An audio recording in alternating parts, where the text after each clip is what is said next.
Assalamualaikum warahmatullahi wabarakatuh. Perkenalkan, saya Gilang Adrianto dari Universitas Bangka Belitung, Fakultas Hukum.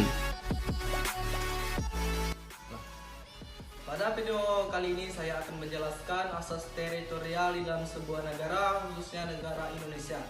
Asas teritorial diatur di dalam pasal 2 KUHP yang menyatakan aturan pidana perundang-undangan Indonesia berlaku bagi setiap orang yang melakukan perbuatan pidana di dalam wilayah Indonesia.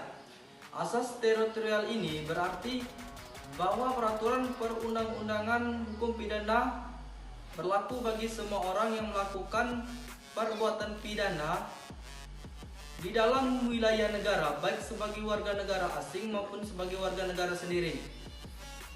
Menurut pasal 2 KUHP, peraturan perundang-undangan hukum pidana, asas berlakunya dititik beratkan pada tempat terjadinya pidana, yaitu Indonesia, dan tidak mensyaratkan bahwa si pelaku harus berada di dalam wilayah negara Indonesia dan cukup dinyatakan bersalah telah melakukan perbuatan pidana, tindak pidana di dalam ruang lingkup wilayah negara Indonesia. Pada umumnya, setiap negara menganut asas teritorial.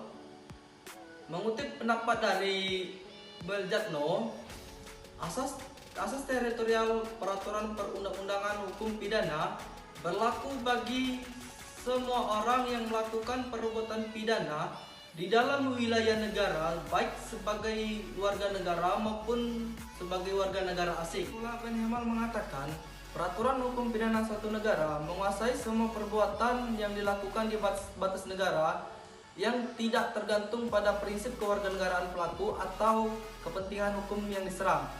Dan Simmons juga mengatakan asas teritorial berlakunya didasarkan pada prinsip kedaulatan suatu negara kepada siapa saja yang berada di wilayah teritorial negaranya. Yang menjadi tolak ukur di dalam asas teritorial ialah tindak pidana itu dilakukan di Indonesia dan tidak mensyaratkan bahwa si pelaku atau pembuat pidana harus berada di Indonesia.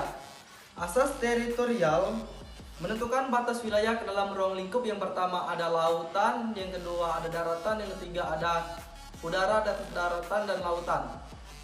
Daratan yakni yang diakui oleh negara-negara asing bekas jajahan Hindia Belanda yang dijelaskan dalam Undang-Undang Dasar 1945 ditambah dengan timur-timur. Yang kedua adalah laut yang sebagaimana ditetapkan di dalam Undang-Undang Nomor 4 Tahun 1960 atau Perpu. 12 mil diukur dari garis titik-titik terluar yang menghubungkan pulau-pulau di negara Indonesia yang dikenal dengan wawasan Nusantara. Yang ketiga adalah udara di atas daratan dan lautan. Asas teritorial diperluas dalam ketentuan pasal 3 KUHP yang menyatakan peraturan hukum pidana dapat diterapkan kepada siapa saja yang berada di luar negeri yang telah melakukan tindak pidana di dalam perahu Indonesia. Interpretasi autentik mengenai perahu Indonesia terdapat di dalam pasal 95 KUHP yang menyatakan perahu Indonesia berarti alat berlayar yang berupa pas-pas kapal, pas-pas laut, dan surat izin.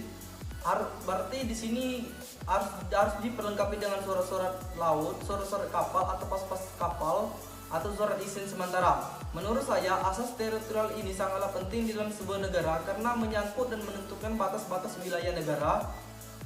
Apabila asas teritorial ini tidak ada, maka tidak menutup kemungkinan khususnya negara Indonesia kedaulatannya dari waktu ke waktu akan terus mengalami penyempitan dikarenakan bisa saja negara tetangga mengklaim kedaulatannya padahal itu merupakan jelas-jelas kedaulatan negara Indonesia. Demikian penjelasan mengenai asas teritorial. Semoga apa yang saya sampaikan menjadi pengetahuan untuk teman-teman dan pengetahuan untuk kita semua, dan tak lupa saya ucapkan terima kasih. Assalamualaikum warahmatullahi wabarakatuh.